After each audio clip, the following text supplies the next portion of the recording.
¿Qué tal? ¿Cómo me les ha ido? Hoy traemos un nuevo tema y es el Espíritu de Dios. El Espíritu de Dios, eh, para poder hablar de este tema, tenemos que prestar mucha atención, porque el Espíritu de Dios, cuando hablamos del Espíritu de Dios, y los que ya sabemos que es un espíritu, el espíritu es una fuerza activa, una fuerza. Ahora, si lo vamos a fondo, ¿qué es una fuerza? Una fuerza, cuando se brota una fuerza, es porque hay algo vivo, algo que vive. Y cuando hablamos que hay algo que vive, es porque eso que está vivo hay algo que lo sustenta. Y si hablamos de que de dónde viene esa sustancia que le da vida a la vida, y que esa vida le da fuerza al espíritu, y si hablamos y lo vamos al fondo, se va encadenando todo y no le encontramos un fin, porque Dios no tiene fin.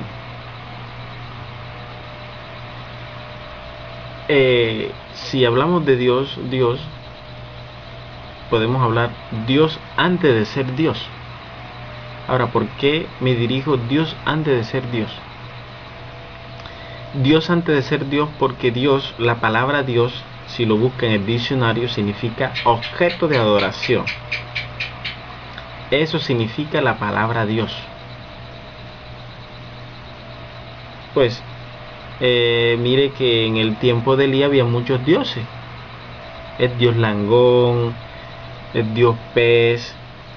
Entonces la palabra Dios significa objeto de adoración. Entonces, ¿por qué dije Dios antes de ser Dios? Porque no había nadie en que lo adorara. En Apocalipsis dice: en el principio la tierra se encontraba desordenada y vacía, y el Espíritu de Dios se movía sobre la faz de las aguas.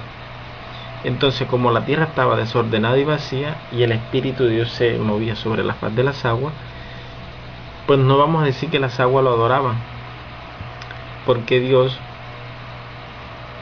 para escoger un ser vivo o para escoger algo que lo adore, tiene que tener 5 sentidos. Porque no, Dios no va a coger un árbol y lo va a poner ahí: adórame. ¿Cómo? Si ese árbol siente que existe porque tiene una vida, pero no tiene ojo, no tiene oído, no tiene nada. Entonces, el reino vegetal sabe que está vivo porque la tierra lo mantiene y se mantiene en presencia de lo externo. Por eso es que lo vegetal siente que está vivo. Cuando usted mocha una rama de un árbol, esa rama, si usted la ve, a los 5 minutos, a los 10 minutos, sus hojas se marchitan, porque estás desprendiéndola de donde viene la vida, y la vida viene de la tierra. Entonces ella viene siendo ya parte donde ella estaba.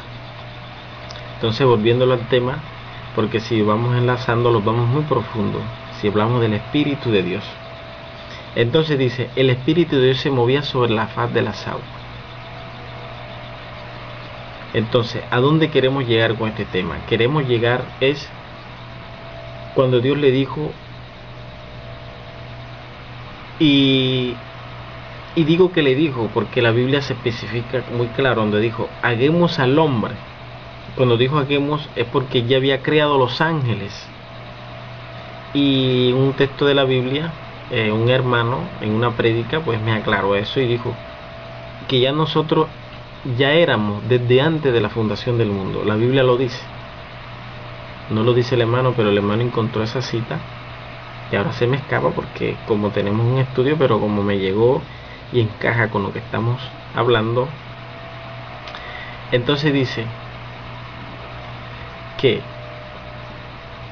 somos desde antes de la creación del mundo. O sea, cuando él dijo, hagamos al hombre. Entonces, la paradoja esta es, ¿quién fue creado primero? ¿Adán o Jesús? Si ustedes tienen una respuesta de esta pregunta que estoy haciendo en este video, quiero que me lo escriban abajo. Si son lectores de la escritura, escriban abajo si Jesús fue primero creado que Adán, o Adán fue creado primero. Porque mire cómo dice Dios. Dice, hagamos al hombre a nuestra imagen y semejanza. Sabemos que Dios no tenía una imagen. Como lo que hablamos anteriormente, Dios era una fuerza. Y cuando hablamos de espíritu, que es una fuerza activa, es que puede, o sea, la fuerza de Dios no solamente era una fuerza activa, era un poder absoluto, donde Él cogía la tierra y hacía un hombre, donde cogía barro y le daba vida. O sea, es un poder, pero en sí no tenía una imagen, porque si nosotros vemos del Antiguo Testamento todo, Él siempre tuvo que utilizar la carne para poderse revelar al hombre. Lo vemos en Melquisedec, cuando que Abraham le lavó los pies, comieron, compartieron, e inclusive uno de los fariseos le reclama a Jesús y le dice, pero tú ¿por qué dices que? ¿Por qué hablas de Abraham? Entonces dice, Abraham vio mi día, yo comí con él lavó mis pies, tuvo comunión conmigo. Y si nosotros vemos quién fue el que tuvo comunión con Abraham, fue Melquisedec, al que él entregó los atributos, los diezmos. Melquisedec fue un sacerdote que no tuvo principio ni fin. Sabemos que ese era Jesús. Pero en ese tiempo no vino a morir en la cruz. En ese tiempo fue a otra manifestación, a destruir una ciudad llamada Sodoma y Gomorra, que estaba muy impervertida, como está hoy, donde el hombre quiere ser mujer, donde la mujer quiere ser hombre. Entonces le podemos llamar Dios en morfi, Dios cambiando de máscara. Se perdió Melquisedec, después apareció acá en Josué, donde se le presenta con una espada y le dicen, pero ¿quién eres tú? ¿Eres de los nuestros o eres del enemigo? Y dijo, vengo de la presencia de Dios. Porque Dios nunca dijo de que soy Dios y estoy aquí y dejó el cielo vacío. No, Él siempre miraba hacia arriba, porque hacia arriba es que el hombre tiene que mirar. Así Él estuviera aquí con el hombre, Él siempre, ¿qué anunciaba Él? Que su poder era tan grande que podía estar con nosotros aquí, y que una parte de Él estaba en todo el universo. O sea que Dios es tan grande, su poder es tan infinito, que para donde Él se mueva, ahí está Él. Eso es lo que Él quiere decir. No, Dios no es como nosotros, que si me voy a Barranquilla, estoy en Barranquilla, acá no quedó nadie. No.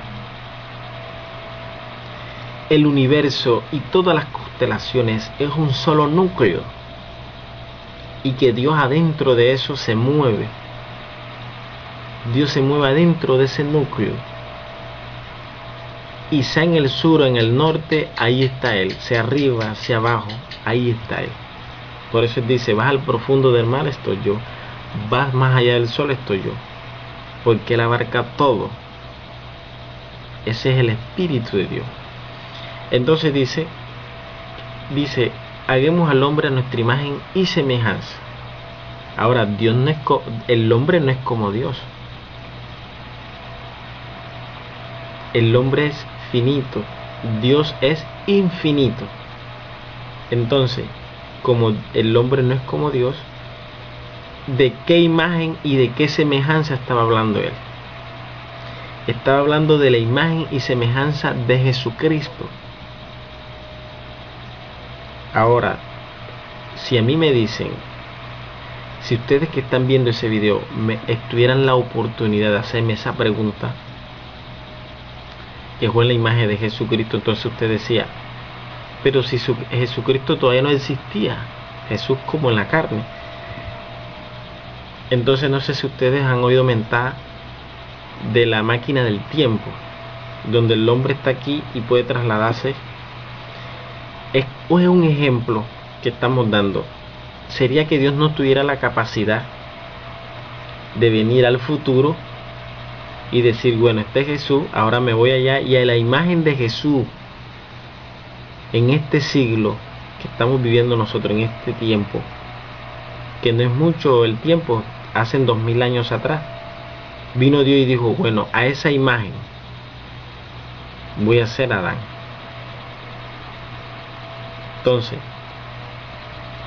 si alguien me dice que Dios no tiene derecho de violar el tiempo, o de irse al tiempo y regresarse otra vez al tiempo, si Dios no tiene esa capacidad, entonces también puede mandarme a ustedes esa respuesta y esa pregunta. ¿Por qué?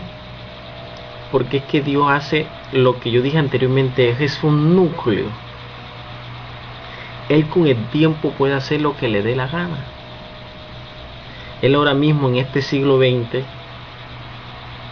o en este siglo XXII, que estamos en el siglo XXI, siglo XXII, estamos ya donde la tecnología está tan avanzada, Dios tiene la capacidad para coger este tiempo donde estamos nosotros y llevarlos al tiempo de Él, 2000 años atrás. Y como ya nuestra mente y todo nuestro ser estamos adaptados a este tiempo que estamos viviendo, al llevarlo a ese tiempo, nosotros lo vamos a sentir muy raro. Ya no va a haber celular, no va a haber una moto, no va a haber un carro, no va a haber un avión, no va a haber un barco. Entonces los vamos a sentir muy mal. Pero Dios tiene esa capacidad para llevarlos allá ese tiempo. Dios tiene la capacidad para llevarlos, para otra vez formar la tierra y el mundo de nuevo otra vez. Como le dije anteriormente, hablando del núcleo, Él puede hacer. Hay una cita donde dice que el vaso no puede decirle a su creador, ¿por qué haces esto? O sea, si Dios está haciendo el hombre de la tierra, el hombre cómo la reclama, ¿por qué haces esto? Por eso nosotros los creyentes los llaman que estamos locos, porque hablamos cosas que dicen, pero mira lo que habla. Comparado con la tecnología no tiene un encaje, comparado con la ciencia no tiene un encaje las cosas de Dios. ¿Por qué? Porque las cosas de Dios pasan más allá. Dios tiene para poner una pantalla gigante en todo el cielo y que toda la humanidad lo vea. Una imagen gigante. Y el que diga que no, pues está ignorando el poder de Dios. Entonces los dejo y ya saben, quédense conectados porque estamos hablando temas muy interesantes. No se desconecten, sigan captando la visión. Los dejo, mucha bendición, Dios me los bendiga.